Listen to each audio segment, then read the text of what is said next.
So this video clip continues from the discussion of linear regression model.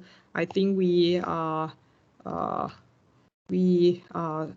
the last step is to raise we raise one question is that of course given a list of predictors we know how to train the model, which is simple. But then the more important question would be, I mean, what list of predictors should be included, right? We have seen one way in the multiple regression is to just look at the value, p-values of the regression results and to tell what significant variables are. Today, I would like to explain the approach based on the model selection process, all right? So these are base subset selection and stepwise regression. Okay. We're gonna start from the first. So in this scenario, in the setting, you have a list of predictor x1 to xp. All right. You would like to run the regression.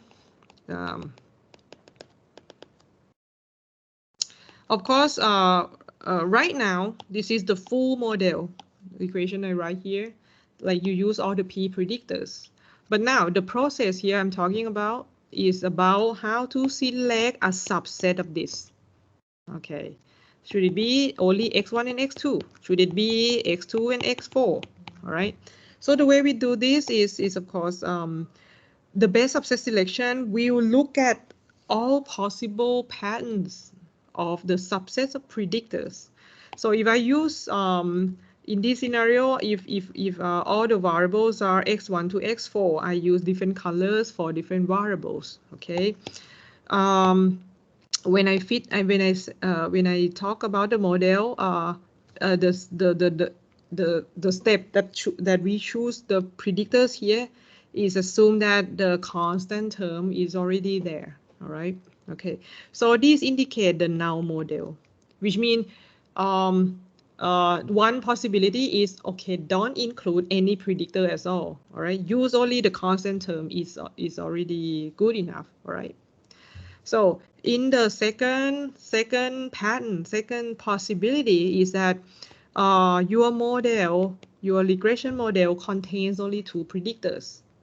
So it has what? 4 choose 1, which is 4 possibility, right? The second case is that your model contains 2 predictors, right? Out of 4,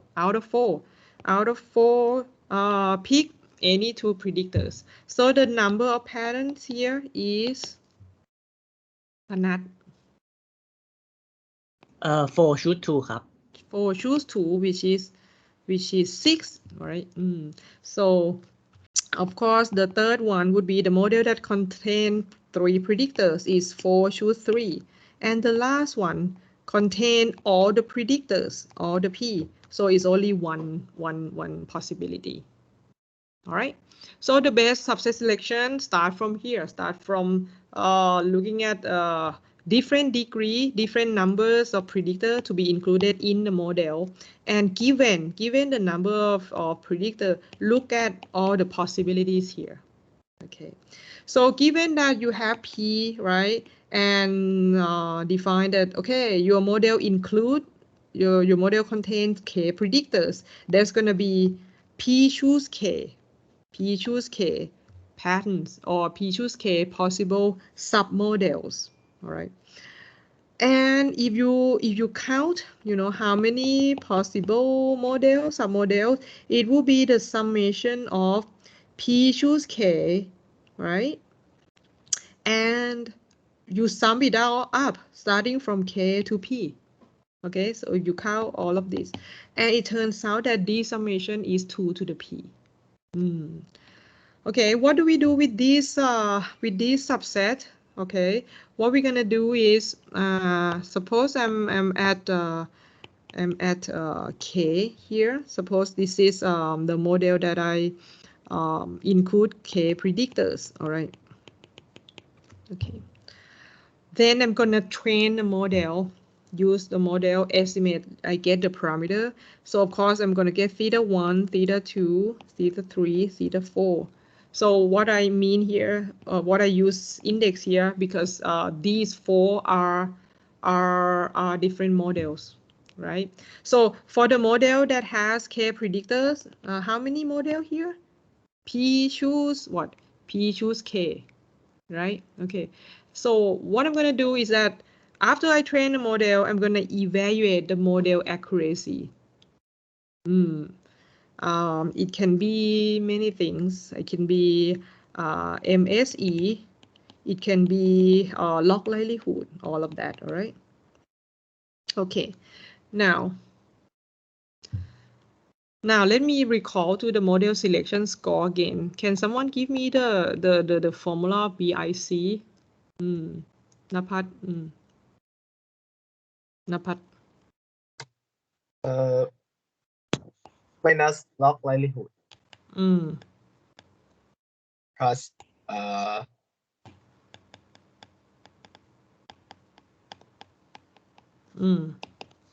plus D log n, log big N. What is D? D is the effective number of parameters. Okay, now if I'm in the context of using linear regression model that has K predictors, all right? So my D would be K. K. I mean, to be exact, it has to be K plus 1, all right? Because you also have a constant term in the model. But I mean, like conceptually here, we say that, okay, it's gonna vary according to K, right? My BIC depends on this K as well. My log likelihood also depends on K, right? Because, I mean, okay, here in this line, my K equals 3, and on the first line, my K equals 1. Okay, between K equals 1 and K equals 3, the first term, the first highlight term, these are different, right? If I use K equal 1 predictor, my log likelihood would be small or high? Panat.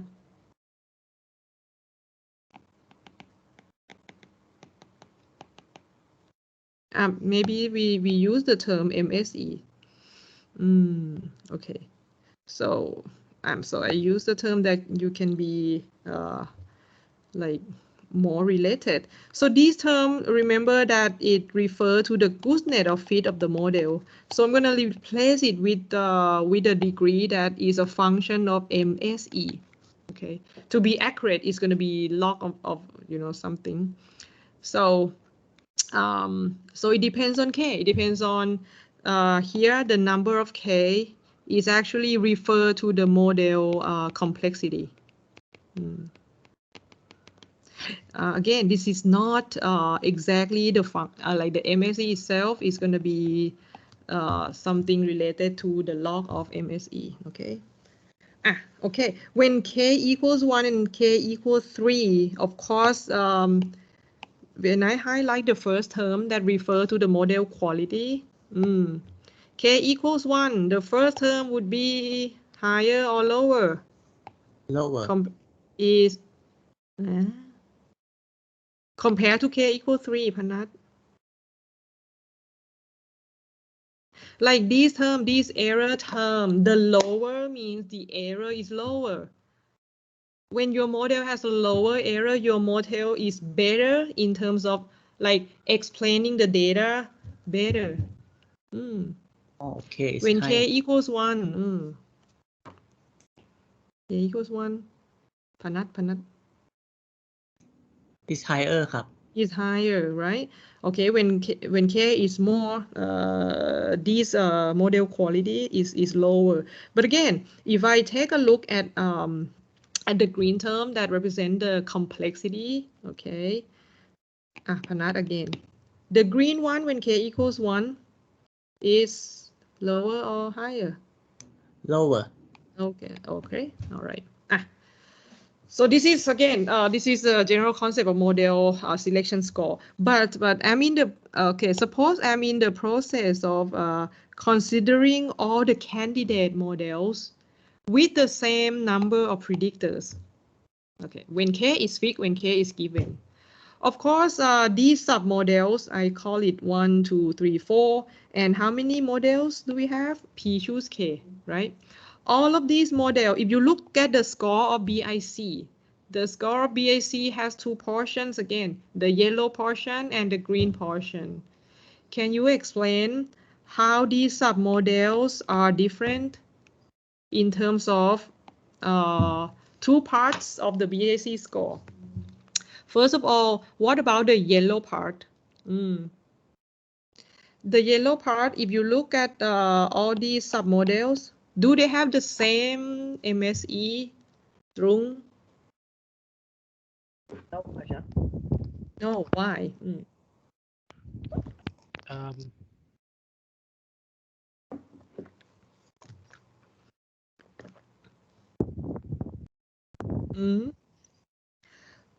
Again, go back to how these submodels are different. I use the symbol of, color circles. That means that all these submodels contain different subsets of predictors. All right? Yes, Ocean. So the reason why each submodel has different MSE because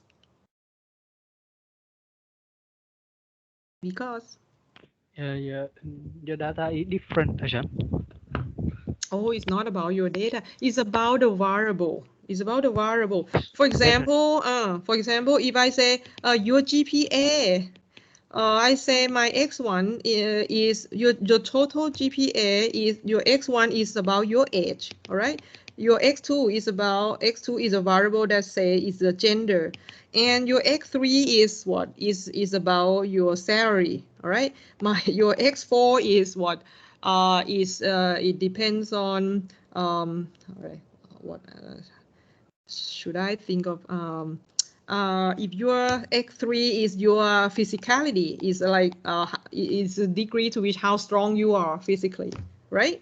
So you say here that okay, probably by this meaning, probably when you include the gender, the variable gender, and the physicality in the model, you know that naturally these two variables should have nothing to do with your GPA, right?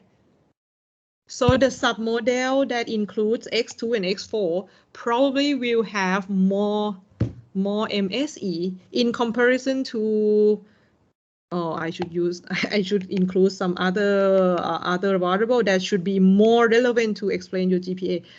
For example, your X5 can be your IQ, right? Right. So the submodel that include X5 and X3, why the salary is relevant? Probably like if you are rich, you have money to go to good tutoring school, right? If you have been tutored more enough, like you can get the good grades. All right. So in comparison between submodels that includes relevant variable X3 and X5 and submodel that includes irrelevant variables. Of course, both of the model contain equally two predictors, but each submodel would refer to different degrees of MSE. Okay, that's one observation. The second observation, if you look at the second part of BIC, how are these submodels different? Do they refer to the same value of this portion, Panat? the same ครับ Why? Why? because K is equal. Yes, right? Given that K equals to 3, given the same number of predictors, they all have the same values of this portion model complexity. All right, so with this observation, now I'm going to replace the whole thing now, which means in the process of base subset selection, that's why you're going to compute MSE of each submodel, all right? And you pick the best one among the yellow set, all right? You pick, let's say, you pick the model, I don't know, maybe you pick this one. And then you call it MK. All right, you do the same for each k. When k equals 1, let's say you pick this model. It's not you pick, all right, but it's the one that is the one submodel that yields the lowest error, and this error is evaluated on the training data set. Okay, boom. All right, and then of course this is only one choice. All right, so you call this m1, m2, m at k, and then m at mp. This means this is the best candidate among submodels that contain 1 parameters. The best model among submodel that contains 2 parameters. All right, this is the first step of best subset selection. Second of all, okay, what do you do with these P candidates? Of course, for these P candidates, let me repeat again. BIC is going to be something according to the error plus the number of parameters, right? Parameters times log of n. Okay. Emphasize that this is that refer to model complexity. All right. These refer to model quality. Right, the error, the better quality. So in M1, M2, to MP. Now, can you compare these P models? Again, for M1, right? For M1, it's gonna have high error but lower the parameter, lower complexity. For MP, it's gonna be higher complexity but lower quality.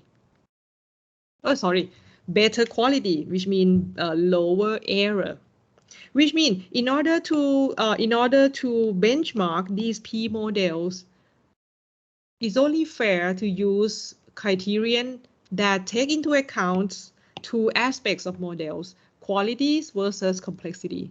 So you're going to pick, in the last step of the best subset selection, you're going to pick the one that has, now it's up to you. You can use AIC, you can use BIC, you can use adjusted R-square. You can use cross-validation error as well. Cross-validation prediction error. All right. All right. Is it clear at this point? Step 3 is actually the step 3 here. Okay, all the wordings here are the step that we just explained in diagram, right? Step 3 is one of the 2 approaches to obtain the mesh model that you hope that it has the low test error. But as I said several times here, the true test error is something that you don't know in practice or in theory as well, because it requires the true assumption of, the true representation of the relationship F, right? You hope that you want to get the model that has a low generalized error. So step 3, in one approach, in order to pick the best model, one approach is you actually indirectly estimate the test error by actually use information in the training error to account for the bias. This is the bias of what? Of selecting the model complexity. And in the first bullet is actually the approach where you use model selection score. All right, AIC, BIC, because you see that all of these scores, all right, they use the training error as well, but they adjust the formula so that it accounts for model selection purpose, because they have the second term that account for model complexity. That's one approach. Another approach is directly estimate the test error, right? Use the cross validation that we just explained. So in the step 3 is up to you. All right, but again, remember that step 3 is not about choosing the best model by looking at the train MSE. This is not like completely a mistake, because the train MSE always decreasing versus the model complexity. If you use the error, if you use the MSE, it has to be cross-validated, which is this approach. If you use model selection score, is the first approach. We have 3 minutes, but I'm gonna explain till the end. Okay, if you need to go, if someone needs to go, that's okay. So best subset selection is one of the approach for selecting important predictors in linear regression model. We have another approach is called stepwise regression, stepwise selection or regression. In this approach, all right, you see here that the one limitation of the best subset selection is that the number of all possible models is 2 to the p, which is very huge. Like it grows exponentially as the number of predictors increases, right? Even 2 to the 10 is like it's 1024, right? So of course you have all the submodels that are required to be trained, so it requires more computation, right? You have to look for a large search space. So that's why people come up with stepwise regression. Okay, that split into two approach. The first one is the forward selections.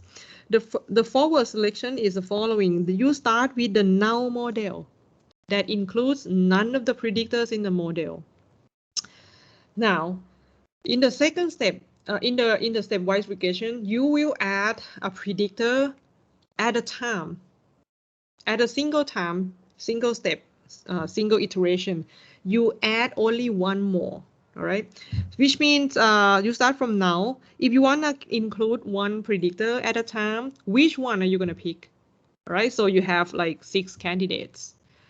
So the step here, this is a critical moment here. Which one will be included? It will be according to some criterion. All right, so it should be the one that is more relevant. It should be the one that is more significant, less p-value, or it should be the one that is has lowest model selection score. That's these criterion is up to you, the choice. All right, but once it's decided, let's say here, let's say in this example, can I zoom in? Okay. Let's say the blue variable is included, right? In the next step, it will include another predictor at a time, but this time now you have the remaining p-1 candidates to choose from. All right, and again, you use the same criterion. Let's say I'm going to use the one that refer to lowest BIC. All right. Again, in that step, the yellow variable is included. Okay. So now with this, you continue so on, and then you will get M0, M1, M2, MP as a candidates. And now in the last step of forward selection, again, you compare these P candidates again using AIC, BIC. All right.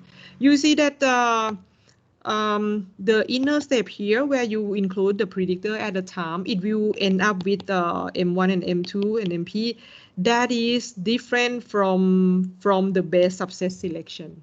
The best subset selection would be more optimal, because you compare, when K is given, you compare among all possible candidates, right? All right, the second approach is called backward selection.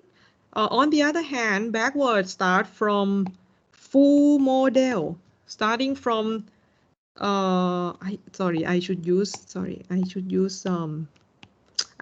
the different notation, okay. I start from a full model that contains all the predictors. So backward selection says that at one iteration, remove one predictor out at a time. Okay, which one to be excluded? So it should be what? Based on the criterion that if you remove the blue one out, The meaning would be this one should be least significant in the model, right? Compared to other choice. Compared to other choice. So that criterion can be many. You can look at the p-values, as I said. You can look at the the AIC, BAC, all right? But once you already decided blue should be excluded, now you end up with this set, right? Again, you continue. Which one next to be excluded should be the one that least significant, least relevant, or the one that improve the score least, all right? So in the next step, say the green one is out, then you continue on and on. All right, so you're gonna get different candidates, all right, and then this is now, all right. In the last step, the same, compare these bunch of candidates using criterion, cross-validated or model selection. All right, let me emphasize again the M0 from forward selection. Sorry, no. The model that contains 2 parameters from the forward selection and the model M2 that contains 2 predictors from the backward selection may not be the same, right? Because of at iteration, because these two approach may be include different variable or exclude different variables. So all the explanation here, I have like a pseudo code explaining this. All right. So for the stepwise, it will require less computation, complexity is suboptimal than suboptimal to the best subset selection. In MATLAB, they have all of this. All right. If fit LM, let me explain again. This is a regression fit. For stepwise regression, you can just call this command. And in the options of this, you will see that, according to which criterion should I use in order to justify how to add or remove the predictors in the model. All right.